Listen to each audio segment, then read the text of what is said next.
సజీవుడు యేసునామములో మనకందరికి శుభములు. 36వ కీర్తన 10వ వచనాన్ని రెండవ భాగాన్ని ధ్యానం చేద్దాము. 36వ కీర్తన 10వ వచనము. నిన్ను ఎరిగిన వారి ఎడల నీ కృపను, యథార్థ హృదయుల ఎడల నీ నీతిని ఎడతెగక నిలుపుము. రెండవ భాగము, యథార్థ హృదయుల ఎడల నీ నీతిని ఎడతెగక నిలుపుము. అంటే ఇక్కడ కూడా దావీదు గారు ఇది ప్రార్థన.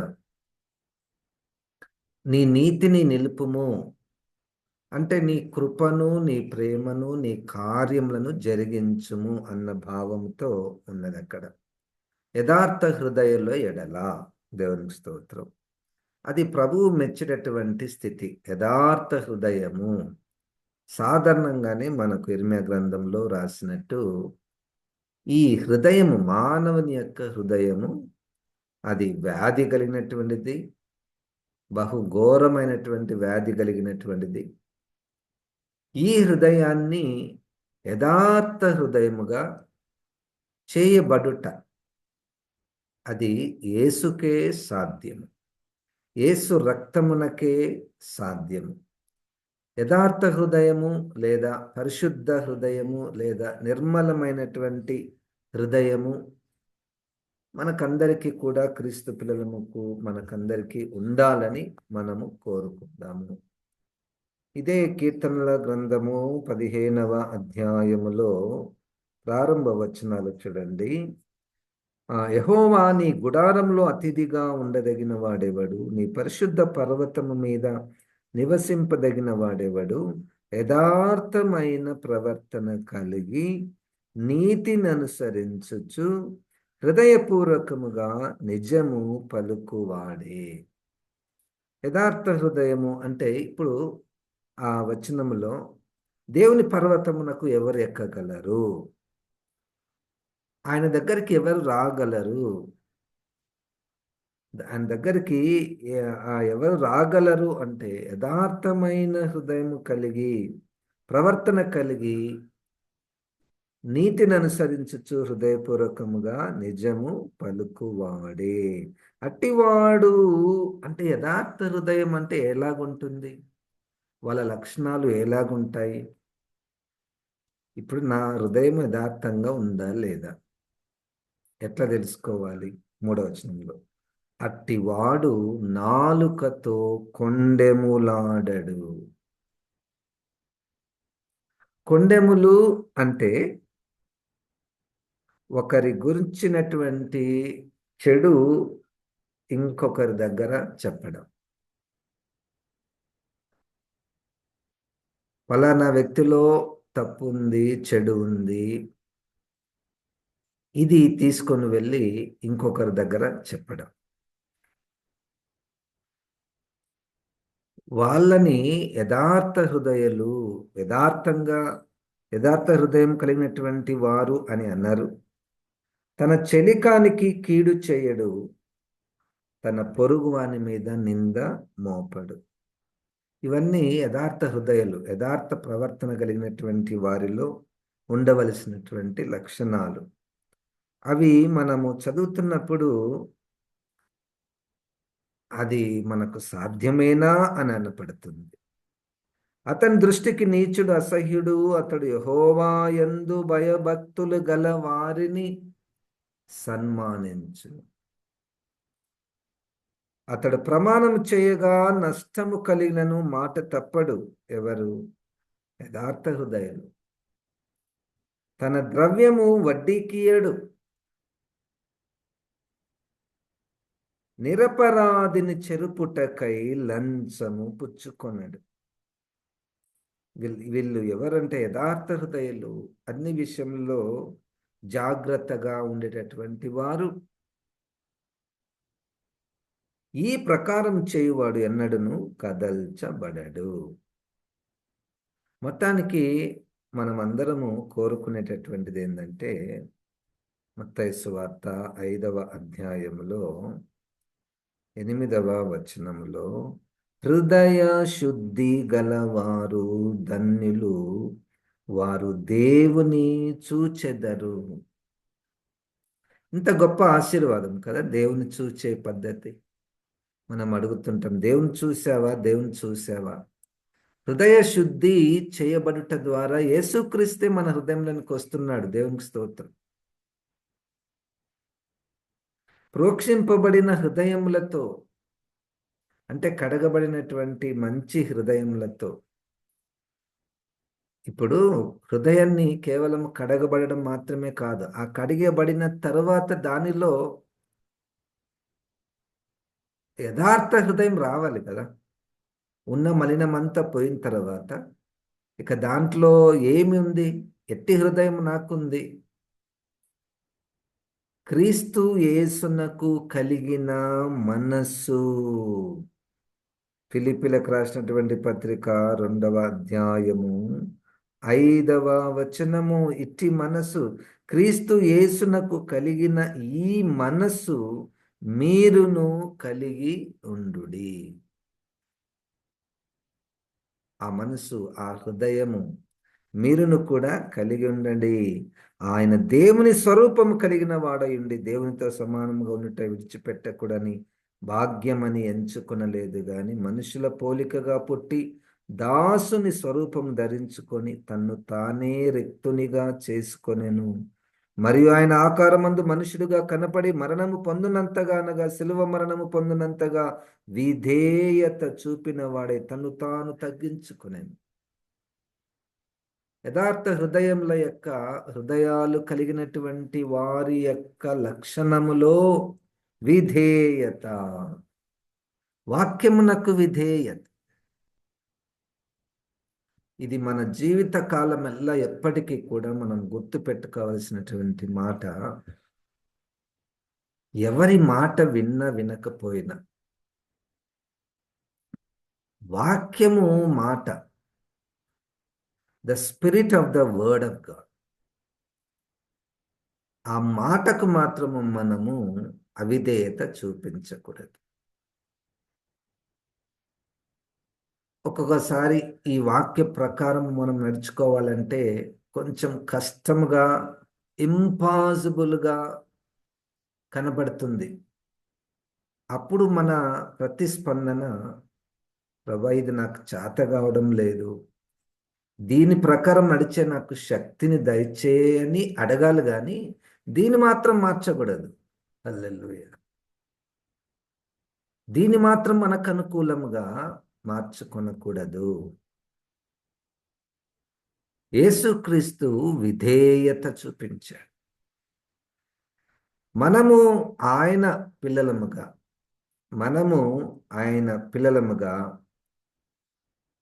ఆయన యందు విశ్వాసం ఉంచినటువంటి వారముగా, అన్ని విషయములలో మరి ముఖ్యముగా విధేయత చూపించుట, వాక్యానికి విధేయత చూపించుట.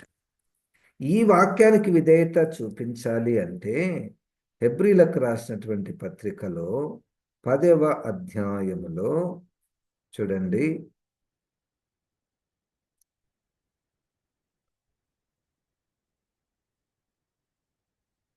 హెబ్రీలకు రాసినటువంటి పత్రిక 10వ అధ్యాయము 16వ వచనము. ఏలైనగా ఆ దినములైన తర్వాత నేను వారితో చేయబో నిబంధన ఇదే, నా ధర్మ విధులను వారి హృదయమునందుంచి వారి మనస్సు మీద వాటిని వ్రాయుదును అని చెప్పిన తరువాత, వారి పాపములను, వారి అక్రమములను ఇకను ఎన్నటికీ జ్ఞాపకం చేసుకున్నాని ప్రభువు చెప్పుచున్నాడు. ఇది మన గురి. మన హృదయములో మరియు మన మనస్సులో దేవుడు తన ధర్మ విధులను వ్రాయుట. హృదయంలో ధర్మ విధులను, మనస్సులో ధర్మ విధులను దేవుడు రాస్తే అదే మనకు రాజ్యాంగం అవుతుంది. దేవుని రాజ్యములో నివసించడానికి కావలసినటువంటి రాజ్యాంగ సూత్రాలన్నీ కూడా యేసుక్రీస్తు మన హృదయంలో, మన మనస్సులో వ్రాస్తాడు. ఇంకా అది మన చదువు యొక్క చదువును బట్టి వాక్యం ఉండదు. చదువు ఎక్కువ చదువుకున్న వాళ్ళకి ఎక్కువ వాక్యం తెలుసు, తక్కువ చదువుకున్న వాళ్ళకి తక్కువ వాక్యం తెలుసు. అది అది సరైనటువంటి విషయం కాదు. మొత్తానికి మనము కపటము లేని హృదయము, యథార్థ హృదయము కావాలంటే ఆ మాటలు, ఆత్మ ఖడ్గము, ఆ వాక్యము, ఆ యేసుక్రీస్తు మన హృదయములోనికి వ్రాయబడాలి. దేవునికి స్తోత్రం. మన హృదయంలోనికి వ్రాయబడాలి. 2వ కొరింథీయులకు రాసినటువంటి పత్రిక 3వ అధ్యాయము 2వ వచనము. మా హృదయముల మీద వ్రాయబడి ఉండి మనుషులందరూ తెలుసుకొనుచు చదువుకొనుచున్న మా పత్రిక మీరే కారా? రాతి పలక మీద గాని సిరాతో గాని వ్రాయబడక మెత్తని హృదయములు అను పలకల మీద జీవము గల దేవుని ఆత్మతో మా పరిచర్య మూలముగా వ్రాయబడిన క్రీస్తు పత్రికయై ఉన్నారని మీతో మీరు తేటపరచబడుచున్నారు. ఇక్కడ అపోస్తలులు పరిచర్య చేస్తున్నారు. చేస్తున్నప్పుడు అంటే సువార్త చెప్తున్నారు. సువార్త చెప్తున్నప్పుడు ఆత్మదేవుడు ఆ వింటున్నటువంటి వారి హృదయముల మీద తన రక్షణ సువార్తను రాశాడు. ఆత్మదేవుడు హృదయాల మీద రాశాడు. ఇప్పుడు వాళ్ళని ఏమని పిలుస్తున్నారంటే క్రీస్తు పత్రిక అయి ఉన్నారు. అందరూ చదువుకొనుచున్న, మనుషులందరూ తెలుసుకొనుచు చదువుకొనుచున్న మా పత్రిక. ఈరోజు మనము 36వ కీర్తన 10వ వచనములో, దేవా యథార్థ హృదయల ఎడల నీ నీతిని కనపరచుము. మనకందరికి కావలసినటువంటిది యథార్థ హృదయము, కపటము లేని హృదయము, వాక్యముతో నిండినటువంటి హృదయము, కొండెములు లేని హృదయము, అబద్ధపు మాటలు చెప్పని హృదయము, శుద్ధి కలిగినటువంటి హృదయము. ఇట్టి యథార్థమైనటువంటి హృదయము మనకందరికీ కలిగి ఉండాలి. లూకాసు వార్తలో 16వ అధ్యాయములో చూడండి, 10వ వాక్యము.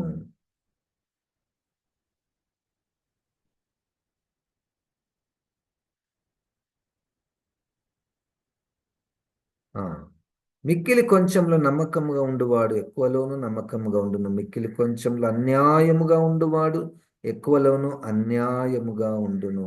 కాబట్టి మీరు అన్యాయపు సిరి విషయంలో నమ్మకముగా ఉండని ఎడల సత్యమైన ధనమును ఎవరు మీ వశం చేయను? మీరు పరుల సొమ్ము విషయంలో నమ్మకముగా ఉండని ఎడల మీ సొంతమైనది మీకు ఎవడిచ్చును? ఏ సేవకుడును ఇద్దరు యజమానులను సేవింపలేడు. వాడు ఒకని ద్వేషించి ఒకని ప్రేమించును, లేక ఒకని అనుసరించి ఒకని తృణీకరించును. మీరు దేవునిని సిరిని సేవింపలేరని చెప్పెను. ధనాపేక్ష గల పరిసయ్యులు ఈ మాటలన్నీ విని ఆయనను అపహసించుచుండగా, ఆయన మీరు మనుషుల ఎదుట నీతిమంతులను అనిపించుకొని వారు గాని దేవుడు మీ హృదయములను ఎరుగును. మనుషులలో ఘనముగా ఎంచబడునది దేవుని దృష్టికి అసహ్యము. దేవుడు మీ హృదయంలో ఎరుగును. దేవుడు నా హృదయాన్ని ఎరిగిన వాడు. దేవుడు నీ హృదయాన్ని ఎరిగినటువంటి వాడు. మన హృదయాలను, కొంతమంది హృదయాలను చూస్తే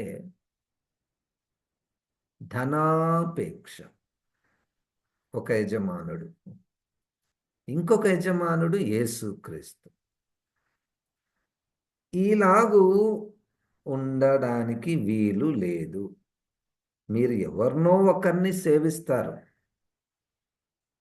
మన రియాలిటీ ఏంటంటే రియల్గా యేసుక్రీస్తునే నేను వెంబడిస్తాను, యేసుక్రీస్తునే అంగీకరించాను అన్న దృష్టి ఎక్కువగా కలిగి నేను దేవునినే చూస్తున్నాను కాబట్టి నాకు కావలసినటువంటివన్నీ ఆయన సమకూరుస్తాడు అని ఈ ధనము మీద ఎక్కువగా ఎక్కువగా ఆ క్రేవింగ్ ఫర్ ద మనీ అన్నటువంటి ఆ దురాశ, ధనాపేక్ష మనస్సు ఉంటుంది.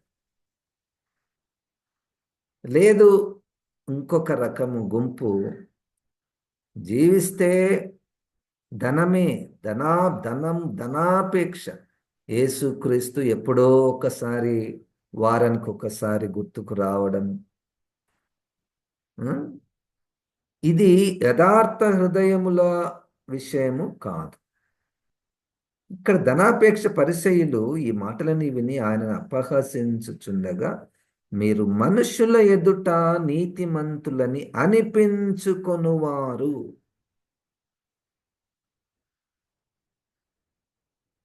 పరిసయ్యులు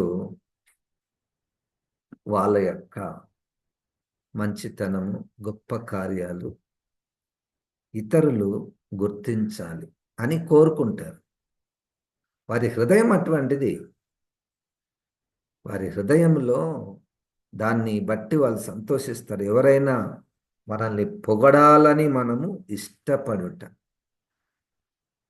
ఇక నేరుగా పరిశుద్ధాత్మ దేవుడు మనుష్యులలో ఘనముగా ఎంచబడునది దేవుని దృష్టికి అసహ్యం.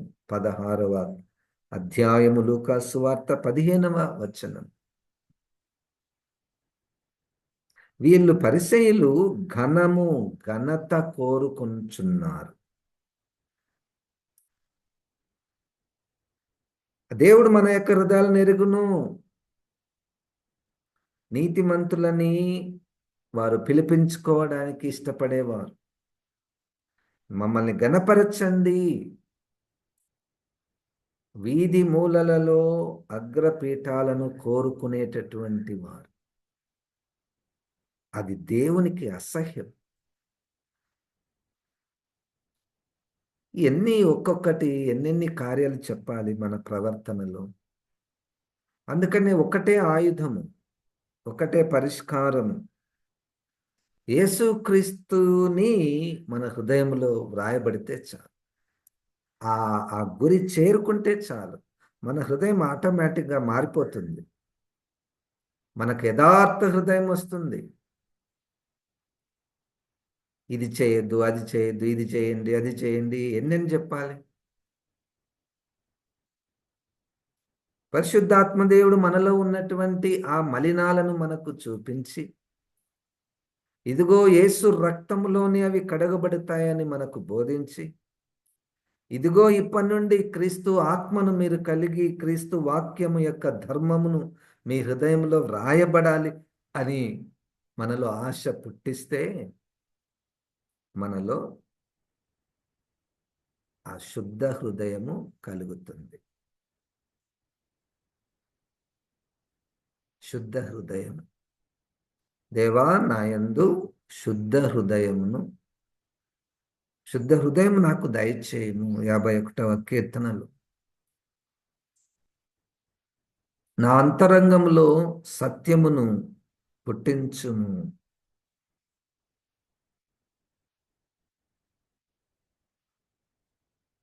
యథార్థ హృదయము కలిగి ఉండాలని, అట్టి వారి ఎడల తన నీతి కార్యములను దేవుడు జరిగిస్తాడని 36వ కీర్తన 10వ వచనంలో మనము చూస్తున్నాము. వాక్యములో అట్టివారు అనేకులు. వారి దృష్టి అంతా నా హృదయం ఎలాగుంది. 7వ అధ్యాయములో అపోస్తుల కార్యములో ఒక మనిషి గురించి చెప్తూ, ఇదిగో ఈయన నా హృదయానుసారుడు. ఇది ఇంకొక మెట్టు, పెద్ద మెట్టు ఇది.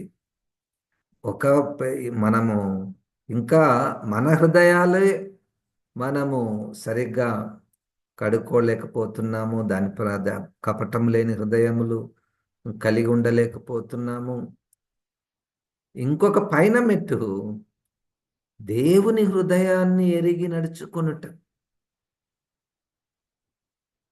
నా హృదయానుసారుడు, నా హృదయ ప్రణాళికలను, నా హృదయంలో కలిగేటటువంటి విషయాలను ఎరిగి దాని ప్రకారం ఎంత ఖర్చు అయినా, ఎంత సాక్రిఫైస్ అయినా వెనుదిరగక వెంబడించినటువంటి వ్యక్తి దావీదు గారు. అది పరిశుద్ధాత్మకే సాధ్యం. పరిశుద్ధాత్మ దేవుడు మనల్ని కనికరిస్తేనే అట్టి కార్యములు సాధ్యము. 139వ కీర్తనలో చివరి వచనములలో 139 చివరి వచనం 23, 24.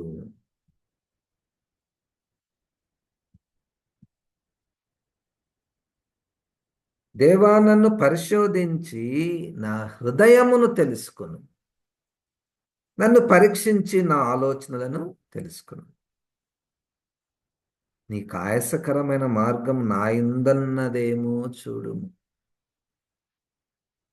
మన హృదయాన్ని దేవుడు పరిశీలించకముందే మనమే పరిశీలిస్తేనే ఎన్నో కనపడతాయి ఆయాసకరమైనటువంటి. కళ్ళు మూసుకొని నా హృదయంలో ఏమేమున్నాయి అని ఆలోచిస్తే నాకే కనపడతాయి. ఇప్పుడు దేవుడు చూస్తే ఇక మనకు ఎన్ని కనపడతాయో.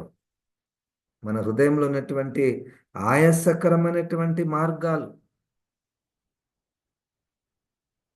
పర్వాలేదు, ఇప్పుడు మనం బ్రతికే ఉన్నాం కదా. ఆ హృదయాలను కడుగుకోవడానికి, యేసు రక్తముని మనం ఆశ్రయించడానికి బ్రతికే ఉన్నాము. పరిపూర్ణతలోనికి రావడానికి అవకాశం ఉంది. హృదయ శుద్ధి కలిగి జీవించుటకు అవకాశం ఇంకా ఉంది. మన వాంఛను బట్టి దేవుడు ప్రతిస్పందిస్తాడు. మన ఇష్టమును బట్టి దేవుడు ప్రతిస్పందిస్తాడు. హృదయ శుద్ధి కావాలన్నా, లేదా పరిశీలన లాంటి నీతి ఉంది కదా, ఇంకేం కొదవండి మనకు. పరిశీలన లాంటి నీతి ఉంటే చాలు అని ఆ మత సంబంధమైనటువంటి ఆచారాల మీద మన దృష్టి ఉంచి ఇతరుల కంటే మేలేలే అన్నట్టుగా మనము సంతృప్తి పడితే అది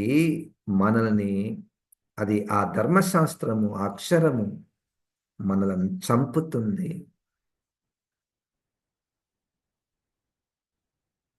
హృదయ శుద్ధి యేసుక్రీస్తు వచ్చేంత వరకు ఆలయ శుద్ధి, శరీర శుద్ధి. శరీరాన్ని శుద్ధి చేసుకోవడం మంచిది, శుభ్రపరచుకోవడం మంచిది. ఆలయాన్ని శుభ్రపరచచ్చు కానీ శుద్ధి చేయలేరు. ఆలయమును పవిత్రం పరచడం ఏంటి? అదేమన్నా జీవం కలిగినదా? మన హృదయాన్ని యేసుక్రీస్తు శుద్ధి చేయడానికి ఇష్టపడుతున్నాడు. మనము చేతులెత్తి నా హృదయాన్ని ప్రభువా, నిజముగానే ఎన్నో ఉన్నాయి అని ఒప్పుకుంటూ పశ్చాత్తాపపడుతూ, నీ రక్తమే నన్ను శుద్ధి చేయాలి, నీ ఆత్మనే నాలో ఉంటే ఇంకొకసారి ఆ అనవసరమైనటువంటి తలంపులు, మాటలు, క్రియలు నా హృదయంలోనికి రాకుండా నేను జాగ్రత్త పడతా. ఈ పాఠము నాకును నీకును.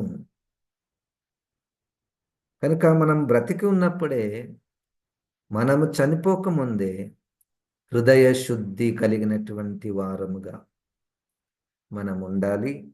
అది కోరుకుందాము. పరిశుద్ధాత్మ దేవుడే మనకు సహాయం చేయనుగాక.